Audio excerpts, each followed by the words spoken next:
One more question. Jermaine. Oh my God.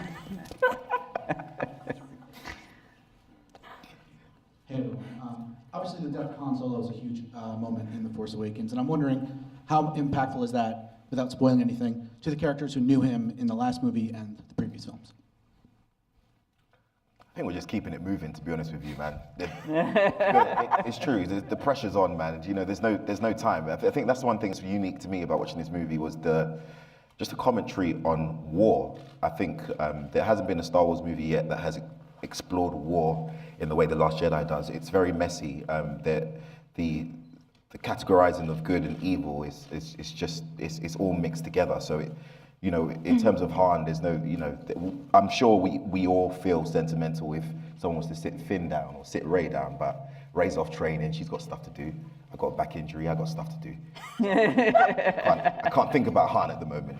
He done. So I mean, I think it's reverberating, but he's right. You know, it's a dire situation. It's critical. The resistance is on its last legs. You know, they're trying to survive. First Order's right on top of us. You know, everything is like war, where you got to just keep moving to try to survive. And so you feel, I think, the momentum of everything that happened in The Force Awakens just pushing and getting to a critical mass in this film. I will interject there, though, and I think this is the beauty of having storylines that are sort of happening in tandem and affecting each other. Because I would say that Rey, at least, is very much affected by it, and I think, like in the.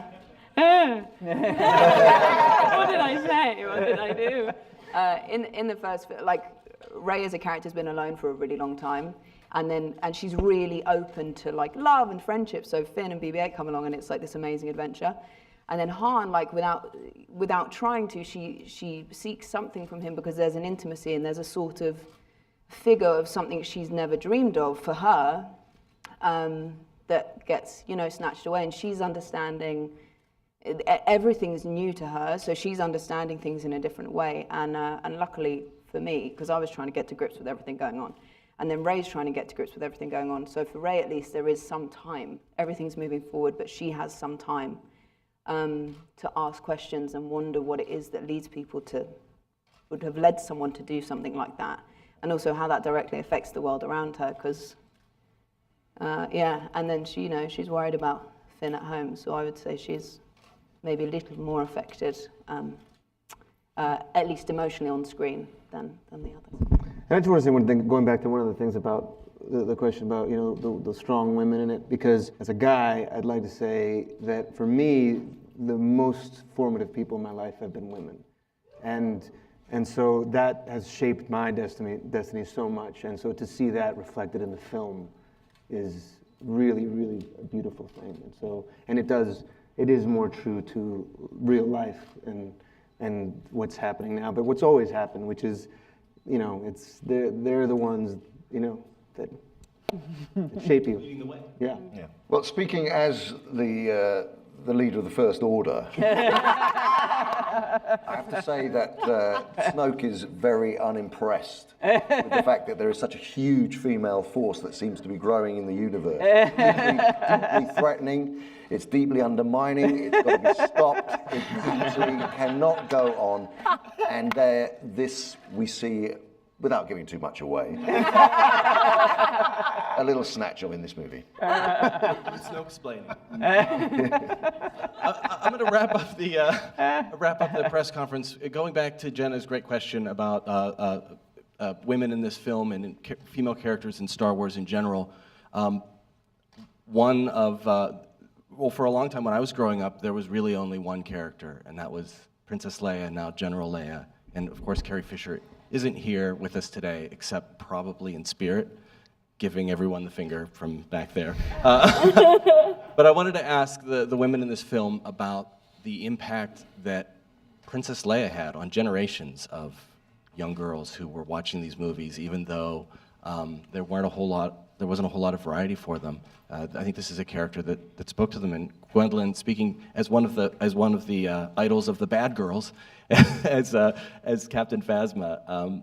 What role did did Leia play in your life as a young Star Wars fan? Well, she was very significant because I was first shown A New Hope when I was 6, and I remember thinking, wow, that character's really different. I watched TV and film obsessively from such a young age, but it stayed with me throughout my formative years of, she's really interesting, she's really smart, she's really funny, she's courageous, she's bold, she doesn't care what people think, and she isn't prepared to be told what to do.